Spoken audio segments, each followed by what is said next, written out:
The world before creation. In the beginning, there was nothing. No land, no sky, no light. Just an endless, swirling abyss of chaos. From this formless void, two divine beings emerged. Izanagi and Izanami. They stood upon the floating bridge of heaven, gazing down at the restless sea below. Their purpose was clear: to bring order to the chaos.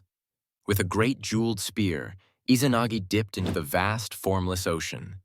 He stirred the waters, watching as they churned and foamed.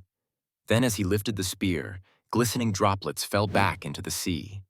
From those sacred drops, land began to rise. This first island, Onogoro, would become the foundation of their creation, the birth of Japan. Upon this sacred land, Izanagi and Izanami built their home. But their work was not yet complete. To bring true life to the world, they performed a sacred ritual, a divine dance around a towering pillar, uniting their celestial forces. At first, their creation faltered. But upon their second attempt, they perfected the ritual, and the islands of Japan were born one by one. Mountains and rivers, forests and plains, all took shape beneath their divine hands. And with each new land, new gods were born, spirits of wind and thunder, of earth and sea. But the greatest joy of creation soon turned to tragedy: the birth of fire and the descent into darkness. When Izanami gave birth to Kagutsuchi, the god of fire, agony consumed her. The flames were too great. Her body burned from within, and as she gave life to fire, her own life began to fade. Izanagi watched in despair as his beloved slipped away. She whispered her final breath and descended into Yomi, the land of the dead. Racked with grief, Izanagi could not accept her loss. He refused to let death claim her. And so he journeyed into the darkness, seeking to bring her back. The Underworld, as Yomi. The air in Yomi was thick with shadows, a place where light could never reach. As Izanagi ventured deeper, he found Izanami, but she was not as he remembered. Her voice called from the darkness. "You should not have come." At first, he could not see her.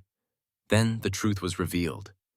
Her body had decayed, rotting in the grasp of death. She had become something terrible. Horrified, Izanagi turned to flee. But Izanami would not let him go. She sent the creatures of Yomi after him, dark spirits clawing at his heels as he ran. Desperate, he reached the world of the living and, with all his strength, sealed the entrance with a massive boulder. Yomi was shut. The living and the dead were now forever separated. The birth of the three great kami. But the touch of death had tainted him. In his sorrow and exhaustion, Izanagi sought purification. He knelt in a sacred river, washing away the darkness of Yomi. And from this cleansing, three great deities were born. From his left eye, Amaterasu, the radiant sun goddess. From his right eye, Tsukuyomi, the calm moon god.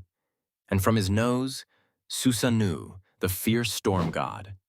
These three divine beings would shape the heavens and the world below, forever influencing the fate of Japan. A legacy written in the stars. From chaos came creation. From love came loss. From darkness came light. These myths form the very foundation of Japan, a land shaped by gods, tragedy, and rebirth. The story of Izanagi and Izanami reminds us of the delicate balance between life and death, order and chaos. And as long as the sun rises in the sky, the legacy of these ancient deities will never fade. The myths of Japan are just the beginning. There are countless legends waiting to be uncovered. What do you think of this creation story? How does it compare to others around the world? Let us know in the comments. If you enjoyed this journey through mythology, hit the like button, subscribe, and turn on notifications so you never miss another tale from the ancient world. Until next time, keep seeking the secrets of the past and uncovering the mysteries of our world.